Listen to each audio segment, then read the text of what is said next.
Hello guys, welcome to our channel. তোমরা সবাই কেমন আছো? নতুন একটি ব্লগে তোমাদের স্বাগত। আমরা এখন দ্বারকা স্টেশন থেকে ট্রেন নিয়ে চলে এসেছি ভিরাওয়াল স্টেশন। এখন প্রায় ভোর 4টের সময় আমরা পৌঁছেছি। আমরা অটো নিয়ে যাব সোমনাথ মন্দিরে, যার মূল্য পড়বে পার পার্সন 50 টাকা। আমরা চলে এসেছি সোমনাথ মন্দিরের সামনে। এর আশেপাশে একটি রুম নেব, তারপর ফ্রেশ হয়ে মন্দির দর্শনে আসবো। আমরা এখন রেডি হয়ে গেছি, এরপরে আমরা মন্দির দর্শনে বেরোবো। প্রথমেই আমরা এসে গেছি পুরনো সোমনাথ মন্দিরে, যেটি মেন সোমনাথ মন্দিরের পাশেই অবস্থিত। এই হচ্ছে মহাদেবের শিবলিঙ্গ, হর হর মহাদেব, তোমরা দেখতেই পাচ্ছ। তারপর ওখান থেকে একটা সরু গলি হয়ে আমরা উপরে উঠে যাব। এখানেও একটি সুন্দর শিবলিঙ্গ রয়েছে, যেটা তোমরা দেখতেই পাচ্ছ। এখানে আমি আমার মতন করে পুজো করেছি। পুজো করার পর আমরা আবার বেরিয়ে গেছিলাম মেন সোমনাথ মন্দিরের উদ্দেশ্যে।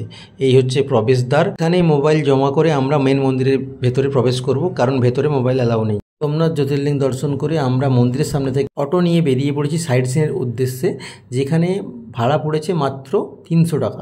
প্রথমেই আমরা পৌঁছে গেছি মন্দিরের পাশেই অবস্থিত বাণগঙ্গা মন্দির দেখতে। এই হচ্ছে বাণগঙ্গা মন্দিরের শিবলিঙ্গ, যেটা সমুদ্রের একদম তীরবর্তী স্থানে অবস্থিত।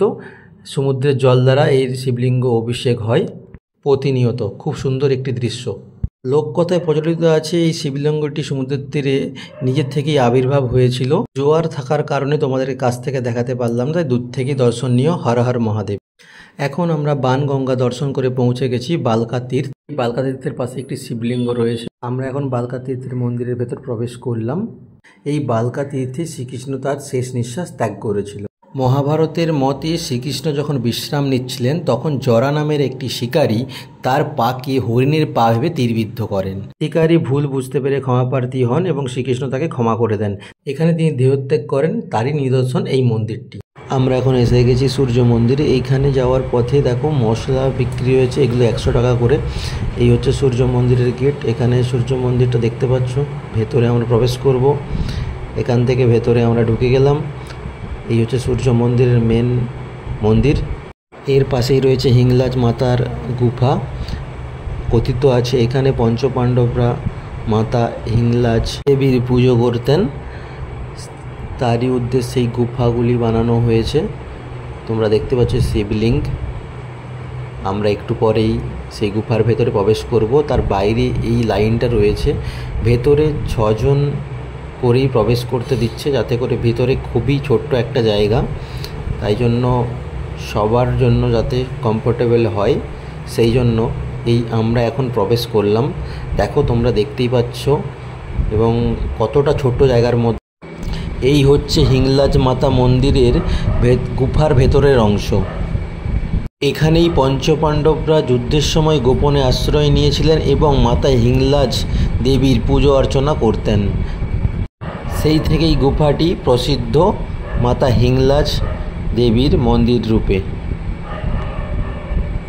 এই মন্দিরের একদম সম্মুখে রয়েছে ত্রিবেণী সঙ্গম, যেটি হিরণ, কপিলা ও সরস্বতী নদীর একসাথে মিলিত হয়ে আরব সাগরে মিশেছে। এই হলো ত্রিবেণী সঙ্গমের ঘাট, আর এই হলো ত্রিবেণী সঙ্গমের অবস্থা।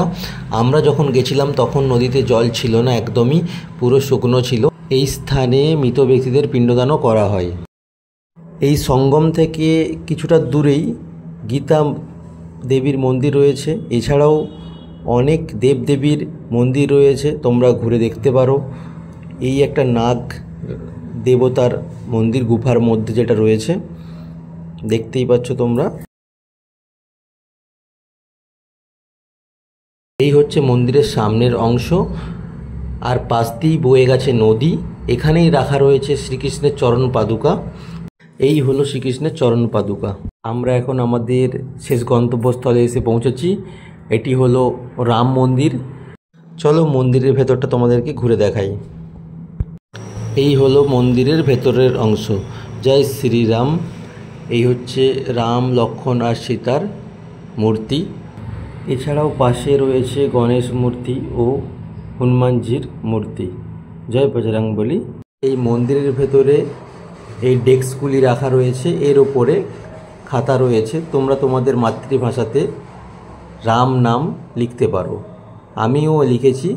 তোমরাও যদি কোনোদিনও এই মন্দিরে গিয়ে থাকো তো তোমরাও একবার চেষ্টা করো। এই হচ্ছে মন্দিরের আশেপাশের দৃশ্য।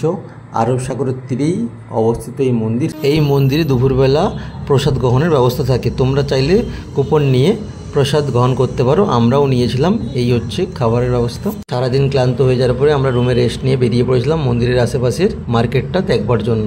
এই হলো মন্দিরের সামনের মার্কেট। এই মার্কেটটিতে অনেক জিনিসপত্র পাওয়া যায়, তোমরা তোমাদের পছন্দ মতন জিনিসপত্র নিতে পারো। এই মার্কেটে অনেক পুজোর সামগ্রী পাওয়া যাচ্ছে, তোমরা চাইলে কিনতে পারো। এখানে রয়েছে বিভিন্ন ধরনের শঙ্খ, তোমরা দেখতেই পাচ্ছ।